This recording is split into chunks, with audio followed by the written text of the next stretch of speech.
Voilà, alors tout d'abord, je voudrais vous remercier pour votre invitation. C'est un risque de demander à une missionnaire qui a quitté le champ depuis 20 ans de parler de son ministère. J'espère que ce que je vais partager sera quand même pertinent encore de nos jours et correspondra un peu à votre demande. Alors, au niveau de mon arrière-plan, je suis issue d'une famille réformée. J'ai gardé de mon école du dimanche l'assurance que Dieu existe et que la Bible est la parole de Dieu. Et c'est comme ça que j'ai commencé à lire la Bible alors que j'étais encore jeune adolescente. Et c'est au travers de la lecture de la Bible que j'étais convaincue que ma vie ne cadrait pas avec les standards de Dieu. Et j'ai demandé pardon à Dieu et je lui ai donné ma vie. D'où mon désir de donner la parole de Dieu à un peuple qui ne l'avait pas. Après ma formation en orthophonie, j'ai travaillé, ou logopédie pour les Suisses, j'ai travaillé 6 ans, puis en 1973, je me suis engagée avec OM, où Mike Evans m'a demandé d'être sa secrétaire alors que je ne savais même pas taper à la machine. Mais le Seigneur était au contrôle et ces 3 ans avec OM au bureau m'ont été tellement utiles par la suite. Après OM, j'ai suivi la formation de Wycliffe en été et pendant l'année, j'ai travaillé avec Ralph Challis. Et en 1980, j'ai été acceptée par l'OMF. Alors, l'OMF, c'est l'ancienne mission à l'intérieur de la Chine, donc créée par Hudson Taylor en 1865, dans le but d'atteindre toutes les provinces de Chine avec l'Évangile. Et ce fut le cas jusqu'en 1949, évidemment, quand Mao Tse-tung proclame l'avènement de la République populaire de Chine. À ce moment-là, la mission doit quitter le pays et après beaucoup de prières, elle décide de se déployer dans toute l'Asie orientale et devient Overseas Missionary Fellowship et puis après, plus tard, OMF International. Donc la mission compte environ 1275 membres représentant une quarantaine de pays, dont la moitié sont des Asiatiques. Notre directeur général est chinois. Nous proposons des expériences à court terme et à long terme, et comme partout dans le monde, il y a des pays ouverts au travail missionnaire traditionnel et d'autres qui ne le sont pas. On les appelle pays à accès créatif. Nous avons aussi à cœur la diaspora asiatique dans nos pays, et de plus, de nombreux Chinois se sont installés en Afrique et nous cherchons aussi à les atteindre. On en a parlé tout à l'heure. En 2016, la mission crée une nouvelle structure, les Nouveaux Horizons, pour répondre aux demandes de personnes intéressées issues des pays où nous n'avons pas de bureau d'envoi. Et la France en fait partie. Alors, au niveau de la préparation, on peut passer la diapo suivante. Voilà. Je n'ai pas fait d'école biblique. Je ne suis pas une missionnaire formidable pour ça.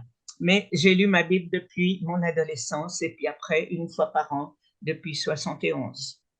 À OM, nous avions des cours de nombreux intervenants, dont des professeurs de nos gens.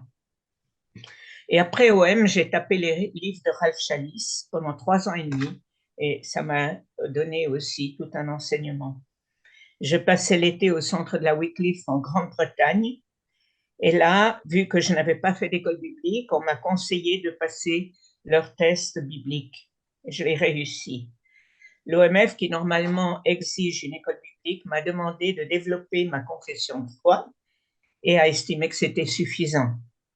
Je suis donc autodidacte, plus par les circonstances que par choix. Ce qui m'a certainement manqué, c'est la missiologie et l'anthropologie que j'ai dû apprendre sur le tas. Mais j'étais bien consciente que je ne pouvais pas me reposer sur cette préparation pour atteindre une ethnie si différente de tout ce que j'avais connu et les aider dans leurs besoins qui me dépassaient. J'avais besoin de l'œuvre de Dieu dans ma vie et dans la leur. Sans son intervention et les prières de tant de fidèles intercesseurs, mon travail aurait été vain. Alors, quelques défis que j'ai rencontrés au niveau de la culture. La vision du monde de cette ethnie animiste était évidemment bien différente de la vision biblique. J'ai donc commencé par leur enseigner les premiers chapitres de la Genèse, fondement qui va influencer leurs convictions, leurs valeurs et leur comportement. Les Iraya vivaient dans la peur des esprits. Ils avaient besoin de comprendre que Dieu est plus puissant que les esprits. Et seule une démonstration de la toute-puissance de Dieu pouvait les aider à rompre avec leur peur et l'assurance que quand nous sommes en Christ, nous n'avons plus besoin de craindre les esprits. Ils devaient expérimenter ce rapport de force pour pouvoir faire confiance à Dieu.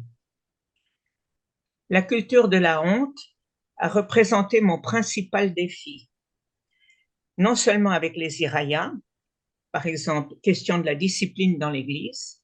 Si on confronte une personne, on lui fait perdre la face, il quitte et on ne le reverra plus. Dans l'éducation des enfants, et ça je l'ai surtout rencontré en pleine, si tu fais ça, la missionnaire va te punir. La faute n'est péché que si on est pris sur le fait. Juste ou faux n'est pas aussi important que le regard des autres. Avec ma collègue chinoise, même si nous comprenions pourquoi l'autre agissait ainsi, c'était une autre chose que d'arriver à fonctionner ensemble. Par exemple, elle me disait ce qu'elle pensait que je voulais entendre. Mais pour moi, c'était clair que c'était pas ça. Et moi, bien trop française, je disais les choses de façon trop directe et je la blessais et je lui faisais perdre la face. Les Iraya vivent en communauté et toutes les décisions se prennent pour la communauté. Donc, ils décident de venir à l'église en groupe, mais ils sont tous à des niveaux de compréhension différents et il faut énormément enseigner pour que peu à peu, les uns et les autres puissent être sauvés. L'enseignement en Asie se fait par mémorisation, en tout cas aux Philippines, mais avec ma collègue chinoise, elle me disait, à Hong Kong, c'était pareil. Ils ont donc de la peine à analyser le texte, à l'appliquer à leur vie. Ils ne pensent pas en termes de structure, de thème, de thèse, antithèse, synthèse, comme on fait en France, d'analyse, mais par récit chronologique. Et j'ai donc dû repenser complètement ma façon de leur apporter l'enseignement. Alors, quelques défis au niveau de l'enseignement. Je pense qu'il faut passer la diapo. Voilà. Alors, pour moi, un des plus grands défis a été de discerner ce qui est biblique et ce qui vient de ma propre culture et de ne pas imposer ma culture aux Iraya. Après une année d'études du Tagalog, je suis allée en tribu. J'ai appris l'Iraya au travers de récits que me racontait Amiano, l'ancien de l'Église, ce qui m'a permis d'apprendre la culture en même temps que la langue. Le défi pour moi a été de savoir comment utiliser toutes ces connaissances de la culture pour adapter mon enseignement et le rendre pertinent pour les gens. J'ai avancé un peu à tâtons, consciente qu'il ne fallait pas permettre à la culture d'avoir la préséance sur l'écriture. Il m'a fallu des années pour que je voie que mon enseignement passait vraiment. Le défi de l'occultisme, donc les Irayas sont des chamans. Il n'y a pas de syncrétisme comme en plaine, très peu de médiums, mais tous sont initiés à l'âge de 13 ans pour pouvoir s'occuper de leur famille en cas de maladie. Alors, l'animisme n'est pas tout de l'occultisme, mais la partie culturelle, j'ai souvent eu de la peine à la comprendre. En tout cas, pour l'occultisme, je me suis concentrée sur leur pratique de la divination, de la magie, leurs incantations, les talismans, les peurs, etc. Pour eux, le combat spirituel est une réalité quotidienne et seule la puissance de Jésus peut les délivrer du pouvoir des ténèbres et les transporter dans le royaume de son Fils bien-aimé. Pour la délivrance, je leur ai demandé de renoncer individuellement à ces choses, même si je savais que c'était contre-culturel. C'était un risque de le faire, mais le risque à payer, et on a vu de belles délivrances. Et un des défis supplémentaires était de ne pas en faire un rituel de plus, mais de discerner ce à quoi chaque personne devait renoncer. Ensuite, compte tenu de leur pensée chronologique, j'ai utilisé l'approche chronologique développée par New Tribes Mission, extrêmement bien adaptée pour une ethnie à tradition orale par un missionnaire de la Wycliffe. Ce cours qui développe le plan du salut dans l'Ancien Testament et montre comment Jésus en est le point culminant, donne un excellent fondement biblique aux chrétiens. Il a aussi été un bon outil pour leur évangélisation. Mon but dans l'enseignement que je leur ai apporté a toujours été de les rendre de plus en plus autonomes. On peut passer la diapo suivante. Voilà. Alors, en 1952, donc Hazel, ma première collègue, qui avait quitté la Chine, donc, est venue, elle a initié le travail pionnier et ensuite, quand des personnes se sont tournées vers le Seigneur ou étaient intéressées, elle les a instruits davantage. Donc, c'est un peu comme le stade, on met un enfant au monde et après, on l'instruit et l'enfant est encore dépendant du missionnaire. Mais quand je suis arrivée, il fallait passer au stade de l'adolescence. Je les enseignais et après, ils devaient faire le travail. Mais au début, ils s'évaporaient dans la jungle chaque fois qu'ils devaient prendre une responsabilité. Ça a été vraiment un rapport de force. Mais peu à peu, ils ont pris tous les aspects de la vie d'Église en main et je n'étais plus là que pour les conseiller ou faire ce que eux me demandaient. Quand je suis retournée en 2007, j'ai eu la joie de voir qu'ils avaient pris les choses en main et bien mieux que ce que j'aurais pu faire.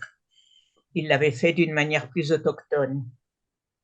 Et Dieu dit, si l'Éternel ne bâtit la maison, ceux qui la bâtissent travaillent en vain. Et là, c'était vraiment son œuvre. Alors, quelques défis de traduction. Pour tout missionnaire qui fait de la traduction, évidemment, on s'est trouvé face à d'innombrables défis. Alors, pour la traduction, nos choix se sont articulés de différentes manières. Adaptation culturelle pour Matthieu 7,7, frappez et l'on vous ouvrira. Que faites-vous quand il n'y a pas de mur? Eh bien, là, il n'y a aucun symbolisme attaché à ce verset et on a utilisé leur manière de faire quand ils s'approchent d'une maison pour annoncer leur venue. Ils se grattent la gorge. Donc, grattez-vous la gorge et on vous laissera entrer. Mais que faites-vous pour Jean 1, 29? Voici l'agneau de Dieu qui ôte les péchés du monde. Ils n'ont pas de mouton, ils ne connaissent pas le mouton. Et là, le symbolisme pour l'agneau dans la Bible est quand même très fort. Et on a décidé d'emprunter un terme tagalog et mis une note en bas de page. Et moi, j'ai amené des images et je leur ai expliqué le caractère du mouton et son besoin de berger, etc. Le grand défi pour moi a été le chapitre 9 d'Hébreux. Les Irayas vivent dans des maisons, ils n'ont pas de meubles. Toutes leurs affaires sont dans 2 ou 3 paniers qui sont suspendus. Et comment faites-vous la description du tabernacle avec tous les instruments? Et là, on a été obligé de faire de grandes périphrases. Sans compter les termes abstraits. L'Iraya est une langue riche, mais très concrète, qui est liée à leur mode de vie.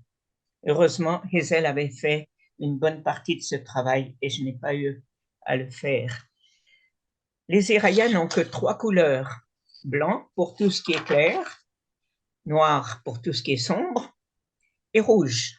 Donc, c'est évident pour vous, hein? Le riz mûr est rouge. Mais la difficulté pour moi était le blanc. La vie dans la jungle ne permettait pas au t-shirt de rester blanc plus de quelques minutes.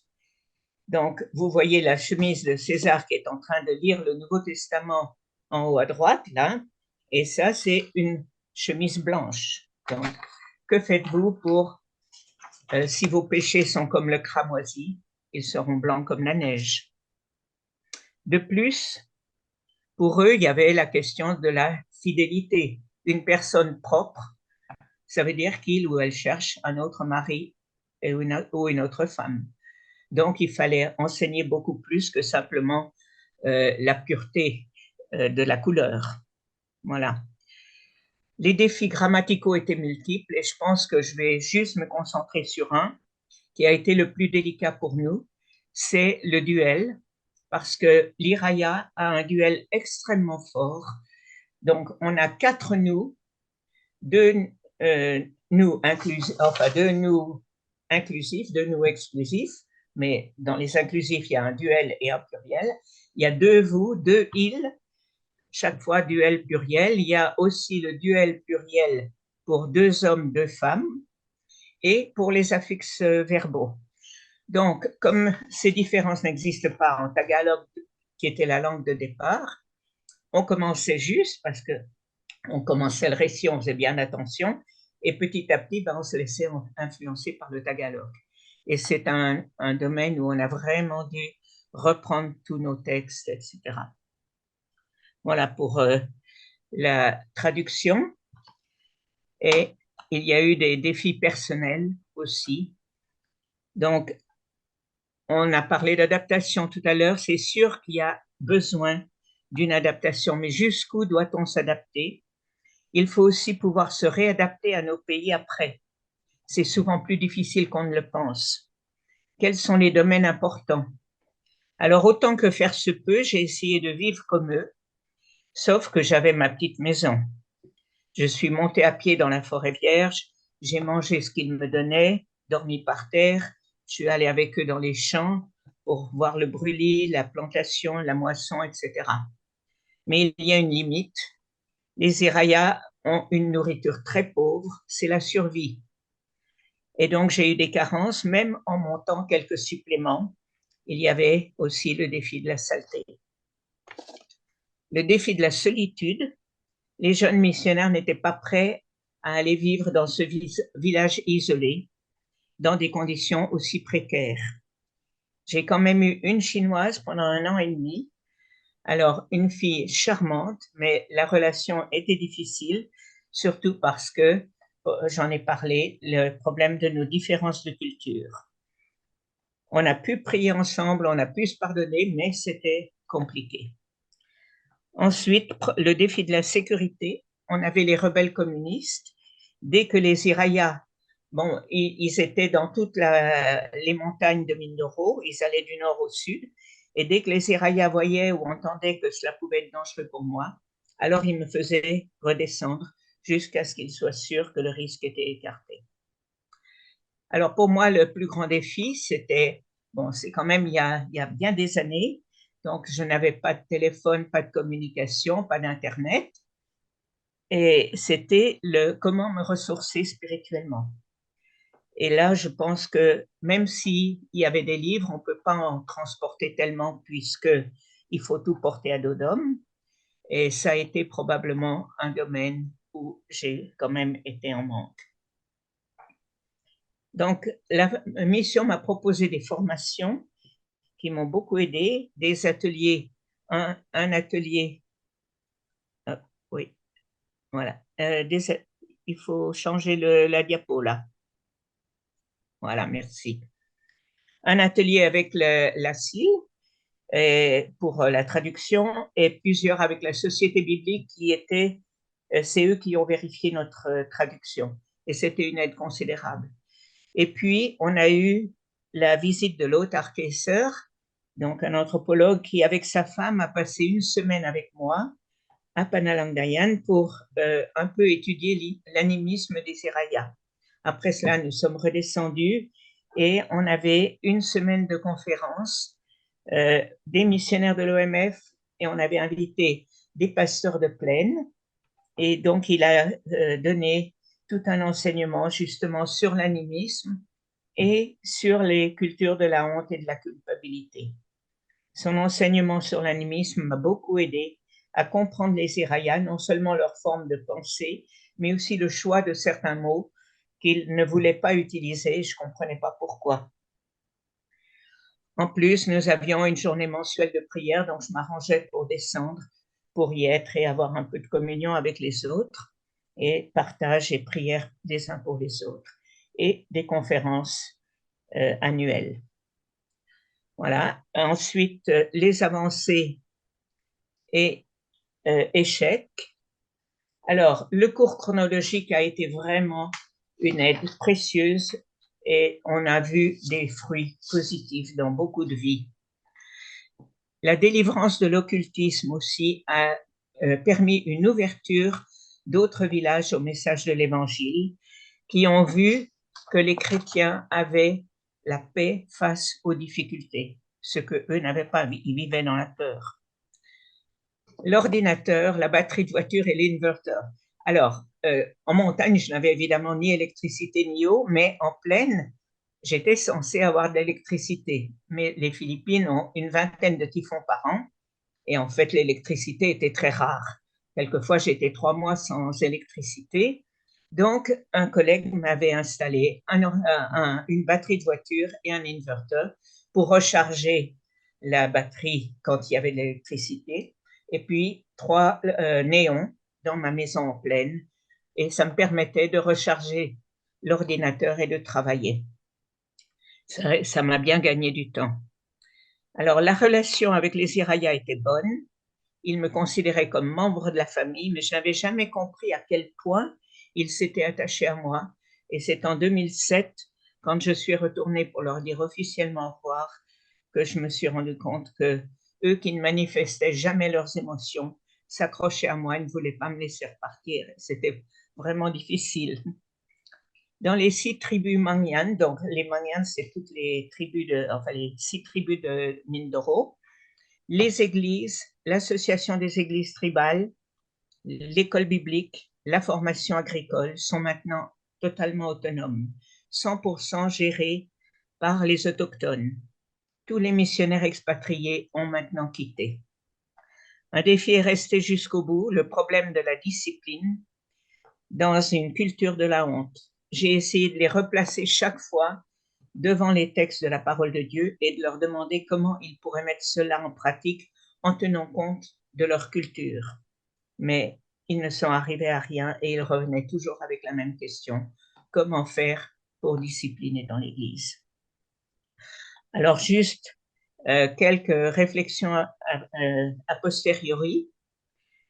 Donc les conditions de vie précaires ne m'ont pas pesé, certainement en grande partie grâce aux liens profonds qui se sont vite établis avec les Iraya, un peuple qui n'a pratiquement rien, mais qui partage tellement généreusement ce qu'ils ont. Leur amour, leur patience avec moi, leur foi simple mais authentique m'ont tellement appris. Ils sont pauvres pour le monde, mais tellement riches pour Dieu. La plus grande difficulté est d'arriver à penser comme eux pour pouvoir communiquer les vérités de la parole de façon vraiment pertinente. Et je finirai par ce verset. Or, à celui qui peut faire, par la puissance qui agit en nous, infiniment au-delà de tout ce que nous demandons ou pensons, à lui soit la gloire dans l'Église et en Jésus-Christ, dans toutes les générations, au siècle des siècles. Amen.